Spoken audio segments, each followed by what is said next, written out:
Most families today say $100 wouldn't last a week. A single grocery run, maybe 2 tanks of gas, a couple of dinners out, and it's gone before the week is halfway done. But in 1974, in a small ranch house on the outskirts of Columbus, Ohio, a woman named Vivian mapped out an entire month on exactly that. $100. 4 weeks. A husband, 3 kids, and not a single safety net beneath her. I want you to sit with that for a moment before we go any further. This wasn't extreme poverty. This was middle-class America doing what middle-class America did in 1974, holding on. Inflation had crept up like a slow fever nobody wanted to name. The price of a loaf of bread had jumped. Milk was climbing. Beef had become something you stretched, not something you centered. And Vivian's husband, a machinist at a plant just outside of town, had seen his hours quietly cut without any formal announcement. Just fewer shifts, less in the envelope on Friday. She didn't cry about it, at least not in front of anyone.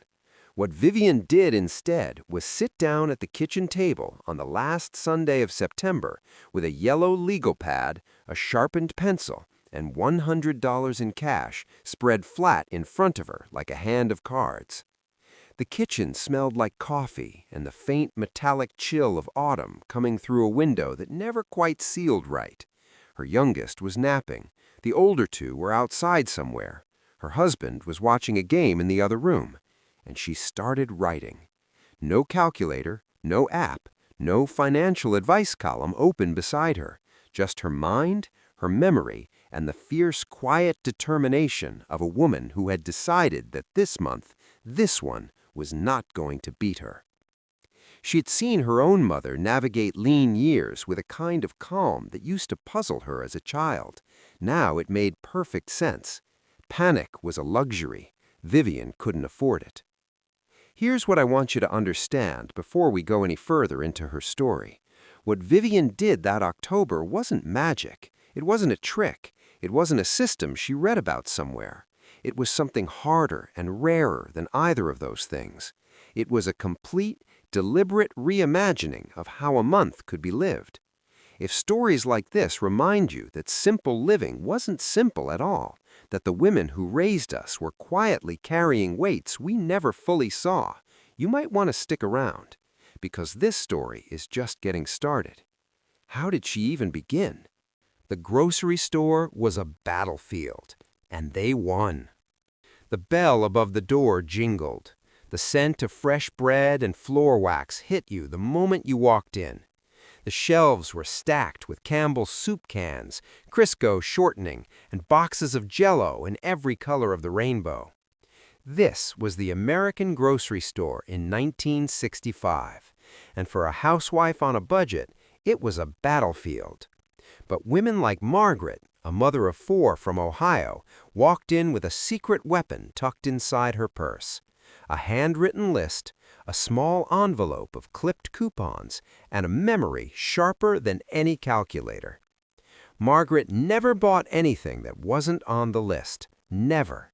Her daughters would beg for the sugary cereal with the cartoon on the box, and she'd smile, pat their heads, and say, "Not today, sweetheart, but Friday you'll have something better." And she always delivered. Here's how she did it. First, the coupon system. Every Sunday morning, after church and before lunch, Margaret sat at the kitchen table with scissors and the newspaper. She clipped coupons with the precision of a surgeon. 3 cents off Campbell's tomato soup, 5 cents off a pound of Maxwell House coffee, 10 cents off Tide detergent. She organized them into a small accordion folder by category: dairy, dry goods, cleaning, meat. Those little scraps of paper, over a month they saved her nearly $4. In 1965, that was almost 10% of a weekly grocery budget. Second, meal planning. Margaret planned every single meal for the week on Sunday evening. Every breakfast, lunch, and dinner, mapped out on a notepad she kept beside the icebox.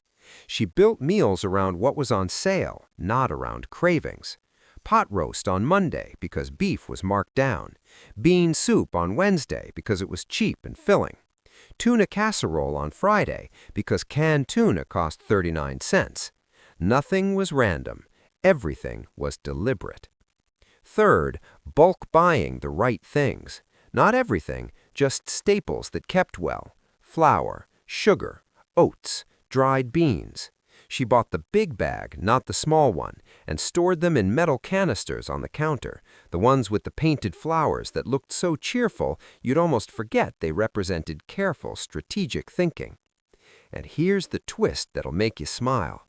Margaret also made friends with the butcher. Every Thursday, she'd stop by just before closing. The butcher would set aside the day-old cuts, perfectly good meat, at a discount. A little charm, a little loyalty, and suddenly she had beef for half price. Her neighbor, Carol, did the same thing with the produce manager. Bruised apples for applesauce, slightly soft tomatoes for sauce. Food that would have been tossed, transformed into something beautiful. These women didn't see marked down as second best. They saw it as smart. And the money they saved? It went straight into the jar, or the envelope, or, as you'll discover in Part 3, something even cleverer than that. The notebook that replaced the bank. No app, no spreadsheet, no financial advisor in a suit, just a small, spiral-bound notebook with a red cover sitting on the kitchen counter next to the salt shaker. That notebook was everything. In 1964, a woman named Ruth in suburban Indiana decided she was tired of money disappearing. Every month, she and her husband Earl would sit down and try to figure out where it all went. And every month, the answer was the same: we don't know. That answer stopped working for Ruth. So she bought a 10-cent notebook, and she changed everything. Every single purchase, every single one, went into that book. A gallon of milk, 49 cents. New shoelaces for Tommy, 15 cents. An extra bag of flour, 22 cents. Nothing was too small to write down. Because Ruth understood something profound. It's not the big purchases that drain a budget. It's the 100 small ones you never see coming. She divided the notebook into categories: groceries, household, children, church, emergency. And at the end of every week, Saturday evening while the radio played in the living room, she'd sit with a cup of tea and total everything up. If she was over in one category, she adjusted the next week. No drama, no guilt, just quiet correction. But the notebook was only part of the system. Ruth also used the envelope method, and this is where it gets brilliant. At the start of each month, she'd take their cash and divide it into labeled envelopes: groceries, doctor, Christmas fund, car, fun. Yes, there was a fun envelope, because Ruth knew that a budget without joy was a budget that failed. When an envelope was empty, the spending stopped, period. No borrowing from next month, no exceptions. She once told her sister-in-law, if the envelope says no, the answer is no, and I sleep like a baby. There was also the famous jar system on the windowsill. Different jars for different goals. One for the summer vacation to the lake, one for school shoes in September, one for the emergency that always seemed to come around November. Every spare coin went into a jar. Walking around money, birthday gifts from relatives, 5 cents found in the sofa cushions, into the jar. By the end of the year, Ruth had saved nearly $200, hidden in plain sight, in jars on a windowsill, in a notebook on the counter, in a woman's unshakable commitment to knowing exactly where every penny lived. And when it came to entertainment, well, you'd be amazed how much joy they created for absolutely free. That's what's coming next, and you're gonna love it. Fun was free, and they made it look easy. It was a Saturday afternoon in July 1966. The heat shimmered off the asphalt, but in the backyard of the Henderson house on Maple Street, something magical was happening. There were kids everywhere. A badminton net made from old twine and 2 sticks, a fishing pond made from a kiddie pool with paper fish and a magnet on a string, homemade lemonade in a big glass pitcher sweating in the sun, and at the center of it all, Barbara Henderson, laughing, refereeing, fully in her element. Barbara hadn't spent a dime, not one. In the 1960s, housewives like Barbara were absolute masters of creating joy from nothing. And the reason was simple. They had to be. There was no budget for a bowling alley, no money for the movies every week, so they invented their own version of fun. And honestly, it was better. Here's how Barbara did it. Every Friday evening, the family played board games. They had Monopoly, of course, the set they'd gotten as a wedding gift in 1957, and a deck of cards that had seen 10,000 hands of Go Fish and Rummy. They didn't need anything new. The ritual of playing was the point. On Sunday afternoons, Barbara organized neighborhood potluck picnics in the backyard. Every family brought one dish. The Garcias brought tamales. The Kowalskis brought pierogies. The Millers brought deviled eggs that disappeared in 60 seconds flat. Nobody spent more than $1, and the feast was extraordinary. She also ran a story hour on Wednesday afternoons for the neighborhood kids. She'd sit on the porch in her rocking chair, the children cross-legged at her feet, and she'd read, dramatically, from library books she'd borrowed for free. The kids were spellbound. Parents got a 2-hour break. Nobody paid a cent. And the library. Oh, the library was Barbara's best friend. Free books, free magazines, free record albums to borrow, free story time, free community events. The 1960s American Public Library was a treasure chest, and smart housewives knew every corner of it. Barbara also taught her children to make their own toys. Sock puppets from old socks and buttons, kites from newspaper and balsa wood sticks, a marble run from paper towel tubes taped together. The kids were proud of what they built. That pride, worth more than any store-bought toy. What strikes you about all of this isn't just the frugality, it's the richness. The laughter was real. The connections were deep. The memories were the kind that stay with you forever. And if Barbara needed something she didn't have, a specific tool, a dress for a party, a piece of furniture, she didn't buy it. She traded for it. That's part 5, and the barter culture of the 1960s is something you absolutely need to hear about. The art of the trade. No cash required. Picture this. It's 1962. And 2 women are standing in a driveway on a Tuesday morning. One is holding a beautiful blue casserole dish. The other is holding a bag of freshly picked green beans from her garden. They look at each other, nod, and make the swap. Both women walk away happy. No money changed hands, no receipt, no transaction fee. This was the barter culture of suburban America, and it was thriving. Housewives like Helen and her neighbor Patty had an informal trading network that would make a modern economist's head spin. Helen was a magnificent seamstress. Patty made the best jam in the county. Helen's other neighbor, Marge, had a husband with a truck and a willingness to haul things. 3 streets over, old Mrs. Kowalski gave piano lessons, and they all traded, constantly, fluidly, beautifully. Helen would sew a dress for Patty's daughter. Patty would bring 6 jars of strawberry preserves. Mrs. Kowalski would teach Helen's son piano for 3 months in exchange for Helen altering 3 of her winter coats. Marge's husband would help someone move furniture in exchange for a month of casseroles delivered to their door. Nobody kept strict score. It was built on trust, generosity, and the deep understanding that a community where everyone helps each other is a community where everyone thrives. Then there were the garage sales and thrift stores. In 1967, $1 at the local Goodwill could buy you a coat, 3 books, and a ceramic lamp. A real lamp. And Helen knew that with a little scrub and a fresh coat of paint, that lamp would look like it came from a department store catalog. She had an eye for potential. A beat-up rocking chair became a treasure after she sanded it down and repainted it cherry red. A set of mismatched dishes became a charming, eclectic table setting with some mixing and matching. A slightly worn wool blanket became a beautiful quilt after she cut it up and restyled it. Helen's daughter once asked her, "Mom, why don't we just buy new things?" Helen smiled. "Because new doesn't mean better, sweetheart. It just means expensive." The women of the 1960s saw second-hand not as settling, but as smart shopping.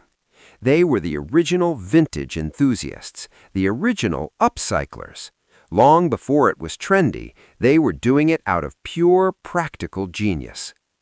And that genius extended into their closets, too. Wait until you hear how they kept their families looking like $1,000,000 for practically nothing. Stretching the childhood dollar until it sang. A child's birthday in 1964 didn't require a rented party venue or $100 in decorations.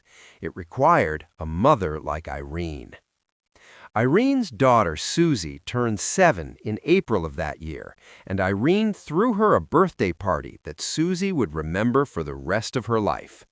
Streamers made from crepe paper and pink and white twisted and hung from the ceiling. A homemade cake, 3 layers, vanilla with buttercream frosting and little sugar roses on top. Party games like pin the tail on the donkey and musical chairs with the record player going. Goodie bags made from brown paper bags tied with curling ribbon, containing a handful of penny candy, a small balloon, and a little note with Susie's name written in Irene's beautiful looping cursive. Total cost, less than $3. Total joy, immeasurable. Irene approached everything about parenting with the same creative economy. School supplies were gathered slowly all summer long whenever a sale appeared. She kept a list on the refrigerator. Susie needs pencils, ruler, new composition book. When pencils went on sale for a nickel a dozen at the 5 and dime, she bought 2 dozen. When notebook paper was marked down at summer's end, she stocked up. By September, she had everything the children needed, paid for in small increments over months, never in one panicked back-to-school rush. Allowance was a teaching tool, not a gift. Irene gave her children 5 cents a week and required them to divide it immediately. 2 cents to savings, 1 cent to the church collection, 2 cents to spend as they liked. Even at 7 years old, Susie understood that money had categories. That lesson was worth more than any allowance amount. For Christmas, Irene started her gift fund in January. 50 cents here, $1 there, tucked into the Christmas envelope. By December, she had a pile of carefully chosen, lovingly wrapped gifts, bought thoughtfully throughout the year when prices were good, not desperately in the last week of December when everything cost more. She made gifts, too. She crocheted slippers for the grandparents. She baked tins of cookies for teachers. She taught her daughters to make their own valentines and thank-you cards with construction paper, crayons, and a little glitter. The children grew up understanding, deeply, bone deep, that love and money were not the same thing, that a handmade gift meant more than a purchased one, that savings was not deprivation, but preparation. And speaking of preparation, what about the food that came straight from the backyard? Because that's where some of the most brilliant savings happened. The backyard garden, their secret grocery store. Behind almost every modest home in 1960s America, if you looked carefully, you'd find it. A garden. Not a decorative garden with roses and ornamental shrubs. A working garden. Rows of green beans and tomatoes. A hill of zucchini threatening to take over the yard. Corn stalks swaying in the summer breeze. Lettuce, cucumbers, peppers, herbs in pots along the fence. For a woman like Frances in rural Tennessee, that garden was not a hobby, it was survival. It was her second grocery store, one that cost almost nothing to run and paid dividends all season long. Frances had learned from her mother, who had learned from her mother. The knowledge was passed down like a family heirloom: when to plant, how deep, how far apart, how to read the soil and the sky. In the 1960s, this kind of knowledge was still common in American homes, and it was worth knowing. Every spring, Frances started her seeds indoors in March. Old egg cartons filled with soil lined the windowsills of the kitchen.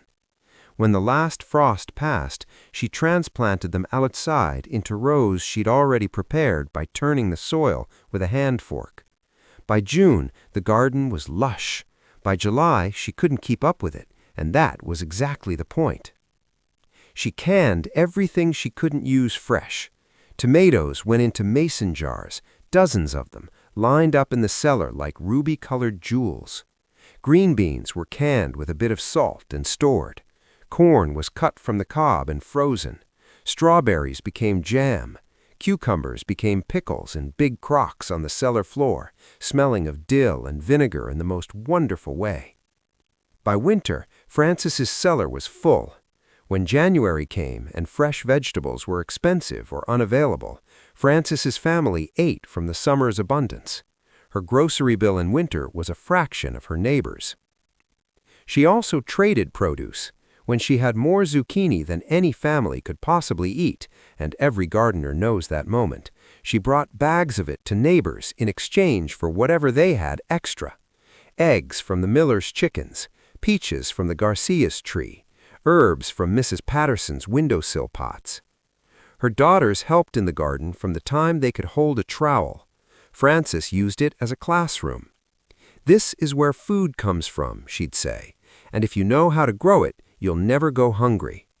That lesson, that profound, grounding lesson, stayed with those daughters their entire lives. But the garden wasn't just about eating, it was about building. Building resilience, building self-sufficiency, building the kind of quiet wealth that doesn't show up on a bank statement, but is absolutely real. And that idea of building, slowly, deliberately, over time, was central to something even bigger. Something these women were doing that most people never even noticed. Building wealth quietly, one coin at a time. Nobody called it investing in 1965. They didn't use words like compound interest or portfolio diversification over the dinner table. But that's exactly what they were doing. A woman named Evelyn in Michigan understood this better than almost anyone. Evelyn and her husband Robert had a modest income. He was a school bus driver. She managed the home. They were comfortable, but not flush. Yet by the time their 3 children were grown, Evelyn and Robert were financially secure in a way that quietly astonished their neighbors. How? It started with the jar, but it didn't stay in the jar. Every month, when the budget was balanced and the envelopes were settled, Evelyn took whatever was left, sometimes $2, sometimes $5, occasionally $10, and she put it into a savings account at the local savings and loan. Not a checking account, a savings account, one she and Robert had agreed from the very beginning they would never touch for ordinary expenses. The interest rates in the 1960s savings accounts were modest but real, and the discipline of never spending that money meant it grew, slowly, steadily, quietly. Evelyn also bought U.S. savings bonds. Every year, at Christmas, instead of exchanging large gifts with Robert, they would buy each other a savings bond. $50, matured over 10 years, became $75. It wasn't glamorous, but it was real. She also taught her children to save with intention. Each child had 3 jars: spend, save, and give. When birthday money came in or allowance was earned, it was divided immediately. The save jar was inviolable. When it filled up, Evelyn would take the child to the bank to open their first savings account. The pride on those children's faces was something she talked about for decades afterward. She also had a sharp eye for value. When a neighbor put a perfectly good piece of furniture by the curb, an oak dresser with all its drawers intact, Evelyn saw it not as junk, but as an asset. She and Robert refinished it on a Saturday afternoon and later sold it for $12. $12 for an afternoon's work and 20 cents of sandpaper. She did this regularly, found things, fixed them, sold them, quietly building a small supplementary income that funded their savings account month after month. And when her children left home and asked her for financial advice, Evelyn's answer was always the same. Spend less than you earn, save the difference. Do it every month. Never stop. That's the whole secret. It was. It really was. But the full beauty of what these women built, not just financially, but humanly, that's what we need to talk about now. What they left behind and why it still matters. The apron hangs on the hook by the kitchen door. The glass jars on the windowsill touch the afternoon light, glowing amber and gold. The notebook on the counter is full of careful pencil entries, each number written with purpose. The garden out back is neatly staked and coming up green. The smell of something good, beef stew maybe, or fresh bread, drifts through the house. This is the world those women built, with their hands, with their minds, with a discipline and creativity that we, surrounded by credit cards and one-click shopping and endless financial noise, have largely forgotten. But let's not just admire them, let's learn from them, because every single strategy in this video, every trick, every system, every jar and envelope and clipped coupon still works today. Think about Dorothy with her penny jar and her iron will. She understood that wealth is built in small, consistent moments, not in windfalls. Not in windfalls, in the daily decision to save the change instead of spending it. Think about Margaret at the grocery store, list in hand, coupons sorted, chatting up the butcher. She knew that relationships are a financial strategy, that loyalty and charm are worth real money. Think about Ruth's little red notebook where every penny was accountable. She knew that what you can measure, you can manage, that awareness is the foundation of control. Think about Barbara and her backyard party, her potluck picnics, her library afternoons. She proved that joy doesn't require a price tag, that the richest experiences are often the ones that cost the least. Think about Irene and her barter network, Patty and her preserves, Mrs. Kowalski and her piano lessons. They understood that community is an economy, that neighbors who help each other build wealth together. Think about Gloria at her sewing machine, buttons in a jar, restitching collars and turning old shirts into quilt squares. She knew that the most expensive thing you can do with an item is throw it away before its life is over. Think about Irene planning Christmas in January, teaching her children to divide their nickels into 3 jars.